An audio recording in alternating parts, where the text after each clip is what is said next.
இந்த பேட் இப்போ இந்த பேட் நல்லா இருக்கு. இந்த பேட் சார்ஜ் நிற்குது, ஒர்க் ஆகுது, ஆன் ஆகுது, எல்லாமே ஒர்க் ஆகுது. டார்ச் எரியுது, பேட்டரி சார்ஜ் இருக்குது, பேட்டரியெல்லாம் நல்லா இருக்கு.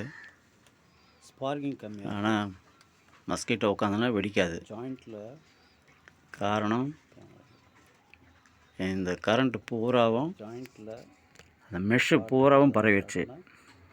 இது மழை நேரத்தில் ரெண்டாவது அட்மாஸ்பியர் சில்னஸ் இருக்குது. காற்று அந்த காற்று ஈரப்பதத்தில் ஈரமான காற்று மேலே படுறதுனால அதில் ஈரம் பதிஞ்சிடும். கொசுக்கள் அடித்த சிறு சிறு துளிகள் இருக்கும். அந்த மேலே மெஷ்ஷு கீழ் மெஷ்ஷு மிடில் மெஷ்ஷு தண்ணி ஏதாவது ஈரம் பதிஞ்சிருக்கும். அதே நேரத்தில் ஏற்கனவே கொசு அடித்த அந்த மிச்ச சிறு சிறு துளிகள் அது எல்லாமே ஷார்ட் ஆகும்.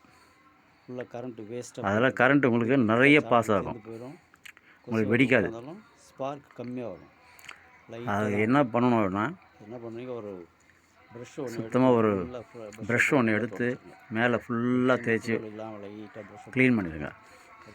ஒரு பல் விளக்குற ப்ரஷ்ஷோ அல்லது பாலிஷ் பண்ணுற ப்ரஷ்ஷோ அதை எடுத்து நீங்கள் ஃபுல்லாக 2 பக்கமாக நல்லா க்ளீன் பண்ணிவிட்டு யூஸ் பண்ணுங்கள். ஓரளவுக்கு வேலை செய்யும். அப்படி இல்லைன்னா கொஞ்சம் வெயில் நாளில் கொஞ்சம் வெயிலில் காய போடலாம். இல்லைனா சோப் போட்டு வாஷ் பண்ணிவிட்டு இந்த மாதிரி வச்சு வாஷ் பண்ணணும். இதே பொசிஷனில் வச்சு காய வைக்கணும். தண்ணி உள்ளே சர்க்கியூட் போர்டுக்குள்ளே போயிடக்கூடாது. அதனால் அது மாதிரி வாஷ் பண்ணிட்டீங்கன்னா உங்களுக்கு க்ளீனாக வெடிக்கும். சர்க்கியூட் உள்ளே தண்ணி போகிற மாதிரி பண்ணக்கூடாது, காமிச்ச மாதிரி பண்ணணும். இது லைட்டெல்லாம் ஆஃப் பண்ணிவிட்டு இது என்ன பண்ணலாம், மழை நேரத்தில் வந்து ஈரத்தில் ஆகிப்போகுது. இப்போ என்ன பண்ணலான்னா ஒரு ப்ளூ கலரில் நீங்கள் ப்ரெஷ்ஷை போட்டு யூஸ் பண்ணிக்கலாம். மற்றபடி காய வச்சுட்டு மறுபடியும் இதை நீங்கள் காதில் வச்சு பாருங்கள். நான் அதனுடைய சவுண்டு எப்படி நம்ம கரண்ட்டு ஃபுல்லாக பாஸ் ஆகுது அப்படின்றத நான் உங்களுக்கு காமிக்கிறேன். நீங்கள் அதை ஃபுல்லாக காதில் வச்சு பாருங்கள். மைக்கை வந்து ஸ்பீக்கர் காதில் வச்சு பார்த்தீங்கன்னா அந்த சவுண்டு எந்த அளவுக்கு கரண்ட்டு வேஸ்ட்டாக போகுது அப்படின்றது உங்களுக்கு தெரியும்.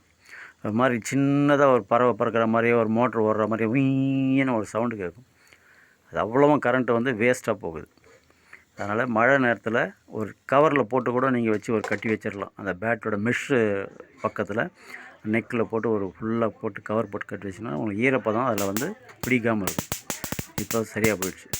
நல்லா காய வச்சு பண்ணதுனால அது சரியாக போயிடுச்சு.